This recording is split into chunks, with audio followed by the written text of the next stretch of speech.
जुगनूपुर का दशहरे का मेला काफी अच्छा लगता था, इसलिए दूर दूर से लोग वहाँ पर मेला देखने के लिए आया करते थे और उस मेले में काफी चीजें बिकती थी।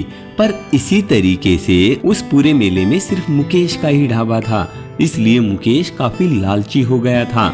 वो अपनी मन मर्जी के तो दाम देता था और लोगों को लाइन में खड़ा रखता था, उन्हें अच्छा खाना भी नहीं खिलाता था और सोचता था यहाँ पर सिर्फ मेरा ढाबा है, यहाँ अगर राजा भी आएगा तो भी लाइन में लग के ही खाना लेगा और मेरी मर्जी से ही खाएगा।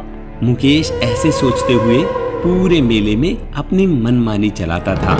दशहरे की बात है, नितिन भी उस मेले में घूमने के लिए आया था अपनी फैमिली के साथ, अपनी बीवी और बच्चे को लेकर।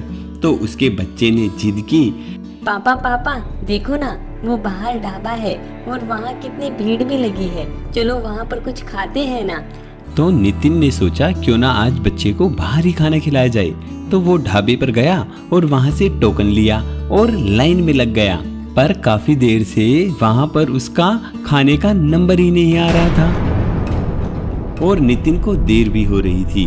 तो नितिन मुकेश के पास गया और बोला, भाई देखो, तुम्हारे ढाबे पर काफी भीड़ लगी हुई है और मेरे पास इतना टाइम है नहीं, तो आप ऐसा करो, अपना टोकन वापस ले लो और मुझे पैसे दे दो। नहीं नहीं, ऐसा नहीं हो सकता। मेरे ढाबे पर जो आएगा उसे खाकर ही जाना पड़ेगा और मैं पैसे वापस नहीं देता। तुम्हारे पास टाइम नहीं है तो तुम ऐसे ही जा सकते हो, पर पैसे वापस नहीं मिलेंगे। भाई ये तो गलत बात है, तुम एक तो इतना महंगा खाना देते हो, ऊपर से लोगों को इतना इंतजार करवाते हो। गलत क्या, यहाँ पर अगर राजा भी आएगा तो भी लाइन में लगेगा, तुम क्या चीज हो। तभी वहाँ पर पास में खड़े एक आदमी ने कहा, अरे कैसे बात कर रहे हो मुकेश, तुम जानते हो ये नितिन है, यहाँ के इंजीनियर साहब हैं, जो पास में फ्लैट बन रहे हैं उन्हें यही बना रहे हैं। चाहे ये कोई भी हो, मुझे इस बात से कोई मतलब नहीं है, पर यहाँ पर अगर खाना खाना है तो लाइन में लग के ही खाना पड़ेगा, नहीं तो निकल जाओ यहाँ से। तभी नितिन ने सोचा, इस इंसान का घमंड तोड़ना पड़ेगा, यहाँ पर कंपटीशन नहीं है ना, इसलिए ये इतना बोल रहा है और ऐसे ही लोगों को लूटता है। वैसे भी ये 20 रुपए की चीज 100 रुपए में बेचता है, मैं इसे देख लूंगा। ऐसा सोचते हुए नितिन वहां से निकल गया और थोड़ी देर बाद में वहीं मेले में एक अनाउंस करने वाला आया और बोला, सुनो सुनो सुनो, आपके इस मेले में बहुत अच्छा एक बम रेस्टोरेंट बना है, आप उसमें आइए और अपनी मर्जी से खाइए, कोई ज्यादा दाम देने की भी जरूरत नहीं है तुम्हें, जल्दी आइए।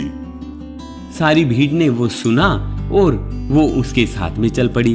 तभी वहां पर सामने जाकर देखा एक बम जैसा रेस्टोरेंट वहां बना हुआ है।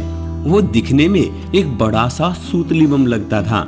लोगों को वो बहुत अच्छा लगा, तो वो उसके अंदर घुसे तो वेटर लोगों के पास ऑर्डर लेने के लिए आया और बोला, साहब जी आपको क्या चाहिए, अनार रोटी या फिर फुलझड़ी, राजमा या फिर चक्री पनीर। लोगों ने ऐसे ऐसे नाम सुने तो वो बहुत खुश हुए और काफी इंजॉय भी किया। साथ ही उसका टेस्ट भी अच्छा था और रेट भी कम था और उसका मालिक था नितिन। तो नितिन ने एक बम वाला रेस्टोरेंट बनाया अपने नए तरीके से। अब मुकेश के पास भीड़ आनी बंद हो गई तो मुकेश काफी परेशान हुआ। तो ये नितिन मुझसे बदला ले रहा है, इसे मुझे मजा चखाना ही पड़ेगा। ऐसा सोचते हुए मुकेश नितिन के रेस्टोरेंट में गया और वहां पर एक बम छोड़ दिया ताकि वो बम फटे और सारी भीड़ डर के रेस्टोरेंट से भाग जाए और वापस कभी भी रेस्टोरेंट में ना आए। पर ये फटा क्यों नहीं? मुकेश ने देखा कि उसने जो बम छोड़ा है वो फटा नहीं, तो वो उस बम के पास गया और उस बम को उठाकर देखने लगा। वो जैसे ही उसे देख रहा था वो तभी उसके हाथ में फट गया और उसके सारे कपड़े काले हो गए। सब उसे देखकर हंसने लगे और कहने लगे, जैसी करनी वैसी भरनी।